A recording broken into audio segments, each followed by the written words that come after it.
तो पिछले वीडियो में मम्मी पूछ रही थी कि मुहर्रम क्यों बनाते हैं, ठीक है। तो किसी ने वीडियो सेंड की थी मेरे को इंस्टाग्राम पे कि छोटी वीडियो मम्मी को जल्दी समझ में आ जाएगी, ठीक।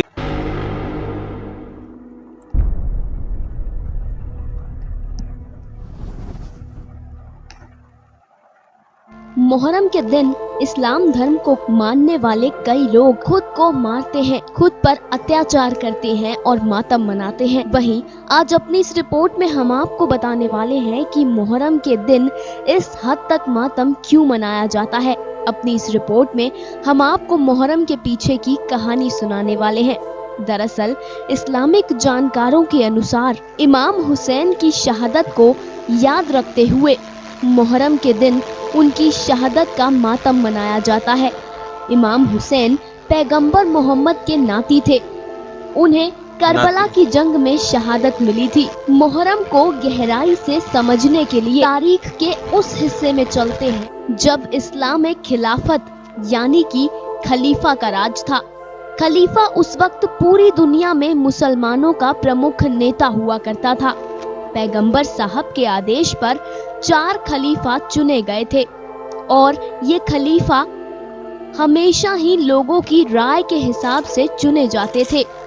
इस्लामी खिलाफत के करीब 50 साल के बाद इस्लामी दुनिया में घोर अत्याचार का दौर आया। असल में सीरिया के गवर्नर यसीद ने खुद को खलीफा घोषित कर दिया। उसके काम करने का तरीका ठीक बादशाहों जैसा था। वो लोगों पर अत्याचार करता था, इस्लाम के कायदे कानून से विपरीत काम करता था। वहीं इमाम हुसैन यानी कि पैगंबर मोहम्मद के नाती ने उसे खलीफा मानने से इनकार कर दिया।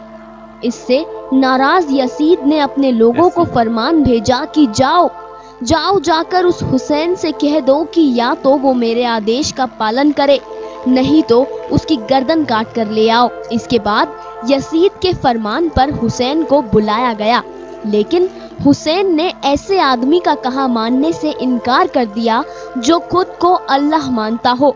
हुसैन ने कहा कि मैं एक व्यभिचारी, भ्रष्टाचारी और खुदा को ना मानने वाले के आदेश को कभी नहीं मानूंगा।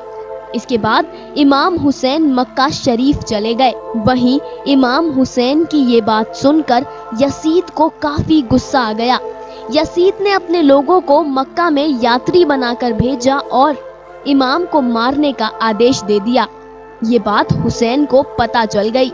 हुसैन जैसे तैसे बचते बचाते अपने परिवार के साथ इराक की ओर रवाना हो गए। हुसैन खून खराबे से बचना चाहते थे। वो इराक में करबला में जाकर रहने लगे, लेकिन यसीद की फौज वहां भी पहुंच गई। तब हुसैन ने उस फौज से कहा कि तुम मुझे 1 रात की मोहलत दो ताकि मैं अल्लाह की इबादत कर सकूं। इस रात को रोजे अशुरा कहा जाता है। उस पूरी रात हुसैन ने अल्लाह की इबादत की। अगले दिन जंग हुई। जंग में हुसैन के सभी साथी मारे गए। दूसरी तरफ हुसैन का 6 महीने का बेटा अली असगर प्यास से बेहाल था। हुसैन उसे करबला के जंग के मैदान में लेकर गए और वहां सैनिकों से कहा कि मेरे बेटे को पानी पिला दो। लेकिन सैनिकों को ना तो उस बच्चे की हालत पर तरस आया, ना ही उन्होंने हुसैन की बात मानी। नतीजा ये निकला कि अली असगर हुसैन के बाहों में ही प्यास से तड़पकर दम तोड़ बैठा। वहीं उसके ठीक बाद यसीद के सैनिकों ने हुसैन का भी गला काट दिया और इस तरीके से हुसैन और उनके बेटे ने इस्लाम और इस्लाम के उसूलों के लिए अपनी जान कुर्बान कर दी। इसीलिए खुदा के नेक बंदे की शहादत का मातम मनाते हुए मुहर्रम के दिन मातम मनाया जाता है।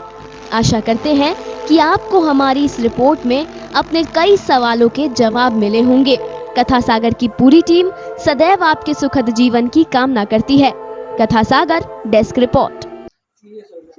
तो अब मुझको समझ में आ रहा है कि जो अब खलीफा है, जो 5th खलीफा क्यों कोई नहीं बना, क्योंकि ये सब होने लग गया था हजरत अली रज़ियल्लाहु अन्हु उनके बाद से, है ना। ये होने लग गया था कि फिर सब अपने फायदे के लिए, मतलब दीन की बातें कम और अपने फायदे के लिए ज्यादा वो सोच रहे थे। नहीं करनी तो उनसे पहले कितने अच्छे अच्छे खलीफा, हजरत अली भी तो अच्छे खलीफा थे, है ना।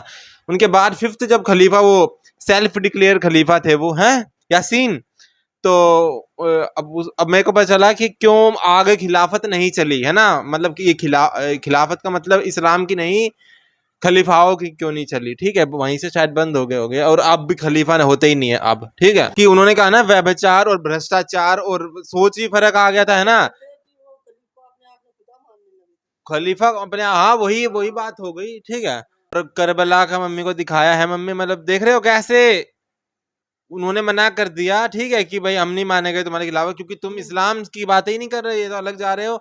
और उसके बाद करबला तक पीछा कर करा, और फिर उसके बाद इसमें तो बहुत शॉर्ट में बताया गया है, ये वाक्य बहुत बड़ा है एक तरीके से, ठीक है। मुझे तो ये वीडियो देख के पता चला है कि कितना दर्द, कितनी तकलीफ, और कैसे उनको मारा गया है, कि मुहर्रम कैसे मनाए जाते, क्यों होता है मुहर्रम का मतलब क्या होता है, इस वीडियो से पता चला है। इतने पापी लोग थे कि एक 6 महीने का बच्चा पानी के लिए तरस रहा है और उसको भूख प्यास से तरसा, उसको पानी भी नहीं दिया और वो बेचारा मर गया। मतलब कितने राक्षसी से थे, और कितनी तड़फ थी, कितना दुख था कि कैसे वो लोग तड़फे और मरे। तो अभी छोटी सी एक वीडियो देखी है, कोई और दूसरी वीडियो हो मुहर्रम के बारे में तो बताना।